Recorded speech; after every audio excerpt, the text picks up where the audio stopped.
esto es un problema. ¿Hay exceso, Andrés, a tu juicio, de discusión en cuanto a las leyes, a los marcos legales que hay que regular, cambiar, mejorar o crear nuevos? ¿Tú crees definitivamente que con las leyes que hay podríamos mejorar mucho más de lo que lo hemos hecho? Yo creo que las leyes, y además hemos tenido amplia experiencia de esto con la reforma procesal penal en los últimos 10 años.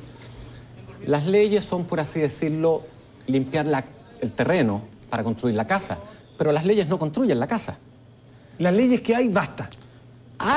Las leyes, tener buenas leyes es una buena cosa. Podrá haber marginalmente algo. Pero... Hay cosas que corregir, hay cosas que corregir. Hay cosas que facilitarían la labor de fiscales, policías, probablemente. Muy pocas de esas son las que están recogidas en las iniciativas que se están aprobando. Pero aquí, básicamente, los principales problemas no son de ley, son de implementación. Y uno ve a la clase política con muy buenas intenciones, probablemente enfrascada en intentos de diseñar nuevas leyes o mejorar las leyes que haya. ¿Tú crees que aquí hay una suerte, y hoy día hablaba, me parece que Tironi en el diario, de una suerte de frivolización de cómo se está tratando el tema de la delincuencia, farandulización podría decirse también? ¿Hay mucho querer aparecer en esto, en hacer planes y llamar la atención? Yo no sé, pero una experiencia que sí tuvimos con la reforma procesal penal es que la etapa de diseño, la etapa del discurso, la etapa en que pudo salir a hacer propuestas, digamos, en la prensa, es glamorosa, es sexy. Hacerse cargo de los problemas en la calle, hacerme cargo por los próximos 3 años de meter las manos en el barro y ver qué funciona con niños, digamos, con drogadicción y con problemas muy complejos, cuyos resultados son lentos y trabajosos. Eso es menos sexy. Tú fuiste fiscal jefe. Tú estuviste haciendo ese trabajo en terreno. ¿Te parece que es fundamental y es el que están haciendo bien los fiscales en Chile? A mí me parece que uno de los pilares claves de los que hablábamos, yo diría hay 4 pilares claves aquí, o 3. El primero es, sin duda, es terriblemente importante identificar cuáles son esos problemas de impunidad y resolverlos. Uno por uno. No la puerta giratoria, uno por uno. Y eso es importante no por razones de mano dura, es importante por la legitimidad del sistema, es importante por la confianza que la gente tiene. El sistema tiene que responder profesionalmente, tiene que ser capaz de producir las consecuencias que el sistema tiene previsto. ¿Y no está respondiendo profesionalmente? Bueno, en los problemas de impunidad, de franjas de impunidad que hay, no. Y dicho sea de paso, a mí no me parece que la prisión preventiva sea realmente uno de los principales problemas de impunidad. ¿Cuáles son los otros pilares de la delincuencia? Ok, franjas de impunidad. 1. Tenemos problemas con algunos pocos jueces. Algunos pocos. Que son muy... Que generan la mayoría de las noticias que uno ve como errores y que es básicamente un problema de... Hubo que reclutar 600 jueces, algunos fueron mal reclutados. Y esos jueces lo que producen no son decisiones garantistas, son malas decisiones. Pero no es mayoritario. El otro problema. Sí, ojo. Pero todo el discurso ha sido movilizado por esa prisión preventiva donde el sujeto luego mata a alguien, ¿verdad?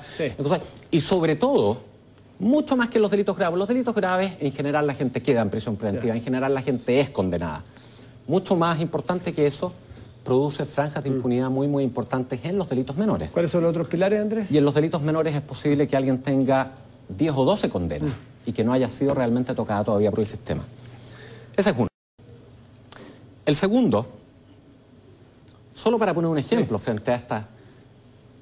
Hoy en día casi el 60% de las personas condenadas en Chile, 47.000 personas, son condenadas a penas no de cárcel, a penas en libertad, que se supone debieran ser programas de rehabilitación, programas de control, programas de reinserción. Hoy en día, en parte por la ley, en parte por los jueces, en parte por razones institucionales, hoy en día eso con mucha frecuencia se traduce en nada. Tercer pilar, Andrés. Ok. El tercer pilar tiene que ver con cuestiones operativas, sobre todo en el nivel del aparato de persecución, en el trabajo entre fiscales y policías. Básicamente por, digamos, falta de sofisticación en los métodos. Ejemplo, si una comisaría no es capaz de darse cuenta, no tiene una metodología para darse cuenta que el sujeto que detuvieron a las 7 de la tarde por un hurto pequeño es el mismo que asaltó a esa pareja a punta de cuchillo a las 3 de la tarde y el mismo que asaltó a punta de cuchillo a otra persona a las 12 del día. Ojo, lo que tienen entre manos es un sujeto que, digamos... Peligrosísimo. Sí, pero si fueran donde las víctimas de los dos delitos más tempranos y les mostraran la foto y las víctimas dijeran, él nos asaltó, y los 3 casos fueran a juicio, eso es lo que refleja lo que ese sujeto hizo ese día, ¿verdad? Ese es un caso que, digamos, parte en 10 años y un día. Si uno no es capaz de hacer ese cruce, uno Son termina... casos aislados. ¿No? Solo el último caso. Los otros 2 se pierden. Y el sujeto termina siendo condenado por, digamos, 61 días de reclusión nocturna. Menos leyes o menos preocupación de las leyes y más gestión y accountability, que es lo que se suele decir de lo que se Y el haciendo, punto ¿no? es, hoy en día sabemos cómo se hace eso. Y en esta parte, fiscales y policías deben asumir responsabilidades concretas por la reducción de la delincuencia en un territorio determinado, deben hacerlo con metas claras sobre victimización y temor, deben hacerlo rindiéndole cuentas a la comunidad y deben hacerlo en total alianza estratégica con alcalde, comunidad, negocios de ese territorio. Así lo han hecho los que lo han hecho. Y permíteme una última palabra. Todo esto es una buena cosa, todo esto hay que hacerlo y esto genera soluciones de largo plazo, de corto plazo. En el largo plazo la sustentabilidad no está acá. Está en evitar que las personas que van a delinquir lo hagan y hoy día podemos mapear carreras delictuales tan tempranamente como a los 8 años y a los 13 sin ninguna duda.